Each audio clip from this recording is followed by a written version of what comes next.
old dwellings.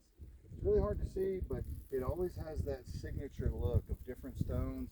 And then when you come in here, the way they're stacked right here and here, and then you can usually see a line. You can see this line right here of the stones.